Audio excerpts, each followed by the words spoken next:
Assalamualaikum warahmatullahi taala wabarakatuh. Hello guys, bertemu lagi dengan saya Wahyudi Pradana dengan NIM 19010174. Untuk pertemuan kali ini, saya dan teman saya yaitu kelompok 5 akan menjelaskan tentang hazard yang nantinya akan lebih spesifik kepada hazard iklim. Untuk mempermudah kita memahami hazard iklim, mari kita mengetahui dulu apa pengertian hazard itu. Hazard adalah segala sesuatu yang dapat berpotensi menjadi bahaya, bahkan aksiden atau insiden. Di berbagai lingkungan kerja dipastikan kita dapat menemukan hazard dengan melakukan identifikasi hazard. Ada beberapa metode yang dapat digunakan dalam mengidentifikasi hazard di suatu lingkungan, tapi kita harus mengetahui dahulu ada berapa pengelompokan hazard berdasarkan teori yang ada. Hazard dikelompokkan menjadi 5 berdasarkan potensi bahaya yang ada, yaitu yang pertama, hazard biologi. Yang kedua, hazard kimia. Yang ketiga, hazard fisik. Yang nomor 4, hazard ergonomi. Dan yang nomor 5 adalah hazard psikologi. Karena kita akan membahas tentang hazard iklim dan hazard iklim merupakan bagian dari bahaya fisik, maka kita juga perlu untuk memahami bahaya fisik itu apa. Bahaya fisik merupakan hazard yang berasal dari segala energi yang jumlahnya lebih besar dari kemampuan diri pekerja. Energi berlebih ini banyak berasal dari alat-alat kerja yang ada di sekitar tempat kita bekerja. Sebelum kita membahas tentang hazard iklim, agar kita lebih mudah memahaminya, mari kita simak video berikut ini.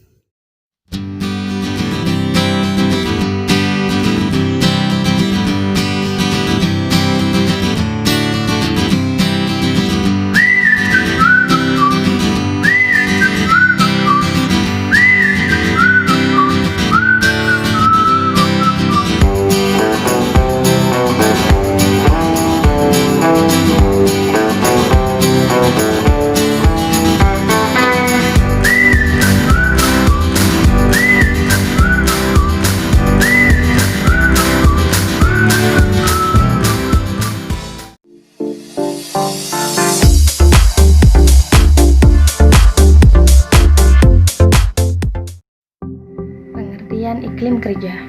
Menurut Menaker tahun 1999, iklim kerja adalah hasil perpaduan antara suhu, kelembapan, kecepatan udara, gerakan, dan panas dari tubuh tenaga kerja sebagai akibat dari pekerjaannya. Sedangkan menurut pakar lain atau pendapat lain, yaitu pendapat Ramdan 2007, iklim kerja adalah kombinasi dari suhu udara, kelembapan udara, kecepatan gerakan, dan suhu radiasi. Kombinasi dari keempat ini dihubungkan dengan produksi panas oleh tubuh yang disebut dengan tekanan panas. Yang mana faktor kombinasi dari keempat ini dihubungkan dengan produksi panas oleh tubuh yang disebut tekanan panas di tempat kerja. Yang selanjutnya yaitu macam-macam iklim kerja. Iklim kerja dibagi menjadi 3, yaitu yang pertama ada iklim kerja panas, di mana iklim kerja panas yaitu iklim kerja ini sangat erat kaitannya dengan suhu udara, kelembapan dan kecepatan gerakan udara, dan panas radiasi. Sedangkan iklim kerja dingin ialah pengaruh suhu dingin dapat mengurangi efisiensi dengan keluhan kaku atau kurangnya koordinasi otot. Yang terakhir yaitu suhu tempat kerja. Tempat kerja yang nyaman merupakan salah satu faktor penunjang gairah kerja. Lingkungan kerja yang panas dan lembab akan menurunkan produktivitas kerja, juga akan membawa dampak negatif. Dampak akibat iklim kerja terhadap pekerja yang dapat muncul dari iklim kerja yang tidak sesuai dengan kapasitas manusia adalah 1. Heat stroke. Heat stress yang paling berat mengakibatkan termogulatori terganggu, jantung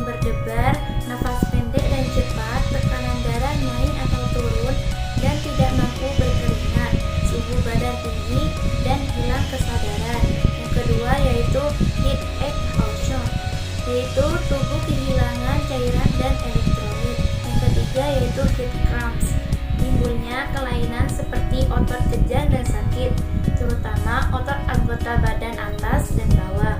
Yang keempat yaitu prickly heat atau heat rash atau micaria rubra, yaitu timbulnya bintik-bintik merah di kulit dan agak gatal karena terganggunya fungsi kelenjar keringat. Yang kelima yaitu suhu inti tubuh lebih dari 38 derajat Celcius dapat mengakibatkan kemandulan bagi pria maupun wanita. Dan yang terakhir yaitu tekanan udara tinggi dan rendah, gejala sakit yang diakibatkan oleh rendahnya tekanan udara didasarkan atas kurangnya oksigen dalam udara pernafasan. Pekerja berada pada risiko tinggi apabila yang pertama yaitu berkeringat dalam jumlah besar selama berjam-jam. Yang kedua yaitu kehilangan berat badan setelah satu shift lebih dari 1,5% dari berat badan total. Dan yang terakhir yaitu ekskresi sodium dalam urin selama 24 jam kurang dari 50 mol. Upaya pengendalian iklim kerja General Control memberikan instruksi yang jelas secara verbal dan tertulis, pelatihan secara rutin, serta pemberian informasi lain tentang heat stress. Menyarankan untuk meminum air putih dingin walaupun sedikit, sekitar 150 ml setiap 20 menit. Pemberian izin kepada pekerja untuk mengurangi paparan panas terhadap dirinya, serta meminta teman sekerja untuk mendeteksi adanya tanda dan gejala heat strain. Job specific control mempertimbangkan kontrol teknik untuk mengurangi kecepatan metabolisme, menyediakan pergerakan udara general, mengurangi proses panas dan pelepasan uap air, serta perlindungan atau penyekatan sumber panas. Mempertimbangkan kontrol administratif, mempertimbangkan penggunaan alat pelindung diri. Upaya pengendalian iklim kerja secara teknis antara lain dengan menambah ventilasi umum, memasang exhaust fan dan dust collector. Upaya pengendalian secara administratif antara lain dengan melakukan pemeriksaan kesehatan berkala, poliklinik dibuka selama 7 hari per minggu, dokter perusahaan hadir paruh waktu 3 hari per minggu, para medis hadir penuh waktu, tenaga kerja ikut menjadi peserta jam suspek, jam kerja selama 8 jam per hari atau 40 jam per minggu dengan jam istirahat selama 1 jam per hari, dan adanya organisasi keselamatan kerja. Upaya pengendalian dengan pengadaan alat pelindung diri, yaitu helm, masker, sepatu, dan pakaian kerja yang diberikan kepada pekerja.